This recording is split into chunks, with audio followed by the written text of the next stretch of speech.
नमस्कार। दिल्ली एनसीआर की हवा एक बार फिर जहर बन चुकी है।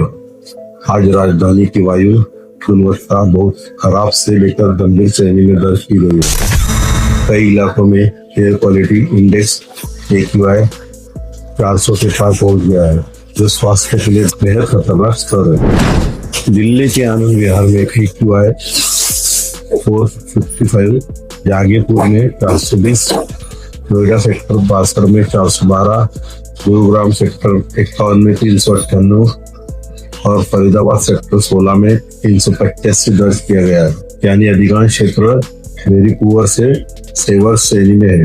प्रदूषण के बढ़ते स्तर के कई कारण: कम हवा की गति, पड़ोसी राज्यों में पराली जलाना, वाहनों का धुआं और निर्माण कार्य पर प्रतिबंधों का सख्ती से पालन न होना।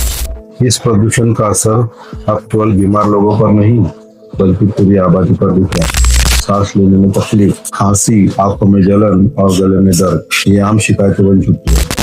अस्थमा और हृदय रोगियों के लिए यह स्थिति बेहद खतरनाक है। सरकार ने प्रदूषण नियंत्रण के लिए ग्रेडेड रिस्पॉन्स एक्शन प्लान या ग्रैप के चौथे चरण को लागू कर दिया है। इसके तहत गैर जरूरी निर्माण और विध्वंस कार्यों पर पूर्ण रोक लगा दी गई है। डीजल जनरेटर के उपयोग पर प्रतिबंध लगाया गया है और आवश्यक वस्तुओं को छोड़कर ट्रकों के प्रवेश पर भी रोक लगा दी गई है। बच्चों की सेहत को देखते हुए स्कूलों में ऑनलाइन कक्षाएं शुरू करने और फिजिकल क्लासेस को अस्थायी रूप से बंद रखने पर विचार किया जा रहा है। निजी कार्यालयों को भी 50% कर्मचारियों के साथ या वर्क फ्रॉम होम मोड में काम करने की सलाह दी गई है। दिल्ली की हवा में सबसे खतरनाक है PM 2.5 और PM 10 जैसे कण। ये इतने महीन होते हैं कि फेफड़ों के अंदर तक पहुंचकर उनमें घुल जाते हैं, जिससे सांस और दिल से जुड़ी बीमारियां बढ़ती है। मौसम विभाग के अनुसार आने वाले 48 घंटों में हवा की गति में हल्की बढ़ोतरी की संभावना है, जो प्रदूषण के स्तर में कुछ राहत ला सकती है। लेकिन गिरते तापमान और कोहरे की वजह से प्रदूषित कण अभी भी हवा में बने रहेंगे। विशेषज्ञों का कहना है कि इस समय सबसे जरूरी है सावधानी। सुबह और शाम के समय घर से बाहर न निकलो। बाहर जाने पर हमेशा N95 मास्क का ही उपयोग करें।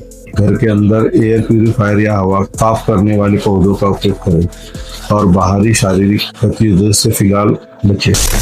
दिल्ली की हवा में घुला यह जहर अब सिर्फ आंकड़ा नहीं, बल्कि हमारी सांसों का सच बन चुका है। हमें न सिर्फ सरकारी कदमों बल्कि अपनी जिम्मेदारी से भी इसे रोकना होगा। साफ हवा हमारी जरूरत नहीं, हमारी लड़ाई बन चुकी है। धन्यवाद।